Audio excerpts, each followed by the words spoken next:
Lockdown 2.0 के दौरान दिल्ली को कोई राहत नहीं मिलने वाली है। मुख्यमंत्री अरविंद केजरीवाल ने दिल्ली में 20 अप्रैल से किसी तरह की ढील देने से इनकार कर दिया है।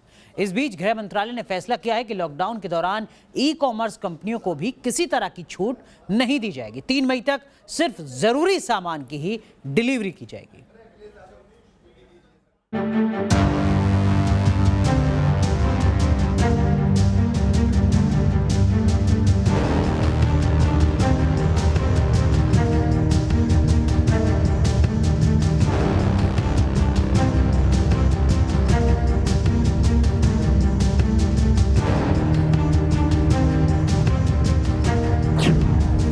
दिल्ली में कोरोना के बढ़ते मामले, कैसे मिलेगी छूट? आप सोच के देखो कि अगर लॉकडाउन नहीं होता तो क्या होता। लॉकडाउन की वजह से केसेस कम हैं फिलहाल।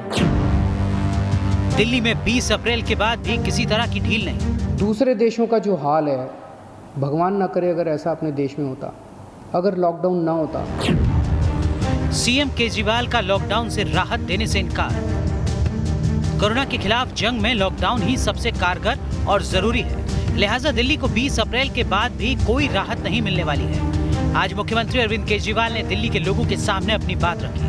उन्होंने कहा कि 20 अप्रैल से जो देश के दूसरे हिस्सों में लॉकडाउन में ढील दी जाएगी, उनमें दिल्ली नहीं है। दिल्ली में किसी भी तरह की कोई ढील नहीं दी जाएगी। दिल्ली में सोमवार से लॉकडाउन 2 के दौरान किसी तरीके की छूट दिल्ली वालों को नहीं मिलेगी। ये क्यों हुआ है, ये भी हम आपको बताते हैं।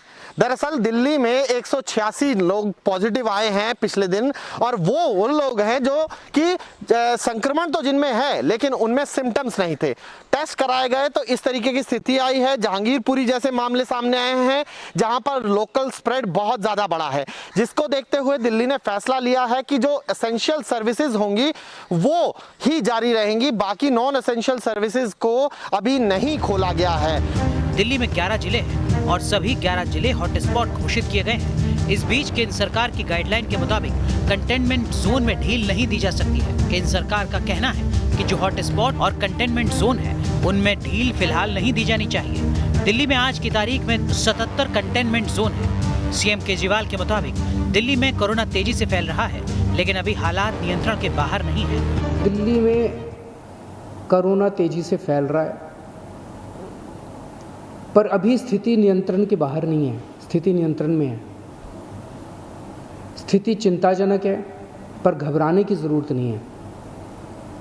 अपने को सबको अनुशासन में रह के इसको कंट्रोल करने की ज़रूरत है। दिल्ली में पूरे देश की 2% जनसंख्या रहती है, लेकिन पूरे देश में कोरोना के जितने मामले हैं उसके 12% मामले अकेले दिल्ली में हैं। ऐसे में साफ है कि कोरोना की बड़ी मार दिल्ली को झेलनी पड़ रही है, लिहाजा जरूरी है कि लॉकडाउन का पालन किया जाए।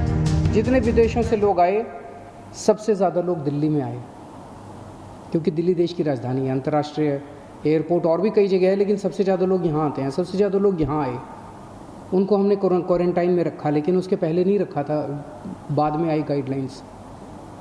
तो सबसे ज़्यादा मार दिल्ली को बर्दाश्त करनी पड़ी। मरकज़ के अंदर जो इंसिडेंट हुआ उसका भी सबसे ज़्यादा मार दिल्ली को बर्दाश्त करनी पड़ी। इसे दिल्ली पे सबसे बड़ी जिम्मेदारी पड़ी। जानकारों के मुताबिक दिल्ली में कोरोना का संक्रमण लोकल लेवल पर बढ़ रहा है, यह भी कम्युनिटी लेवल पर नहीं बढ़ रहा है। ऐसे में जरूरी है कि लॉकडाउन का सख्ती से पालन किया जाए। इस बीच गृह मंत्रालय ने फैसला किया है कि लॉकडाउन के दौरान ई-कॉमर्स कंपनियों को किसी तरह की छूट नहीं मिलेगी।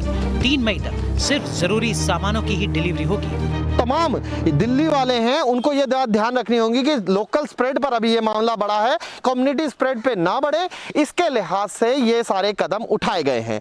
जो एसेंशियल सर्विसेज के पासेस थे वो जारी रहेंगे, वो तमाम काम हो सकते हैं जो एसेंशियल सर्विसेज के तहत आ सकते हैं, लेकिन केंद्र की जो हिदायत थी कि ये देखा जाए कि अगर हालात ठीक रहते हैं तो 20 तारीख से कुछ छूट दी जाए, वो दिल्ली में अभी होता हुआ नहीं दिख रहा है। उसके लिए पूरी तरीके से मनाही कर दी है। जरूरी यह है कि अब लोग भी जागरूक हों। बीते 14 दिन, अब आने वाले जो 14 दिन हैं उनके लिए दिल्ली वाले पूरी तरीके से तैयार रहें। जो लॉकडाउन है उसका पूरा रिलीजियसली पालन करें तो फिर दिल्ली को भी कुछ राहत जरूर मिल सकती है। वीडियो जर्नलिस्ट मुकेश कुमार के साथ मोहित बख्शी, न्यूज़ नेशन, दिल्ली।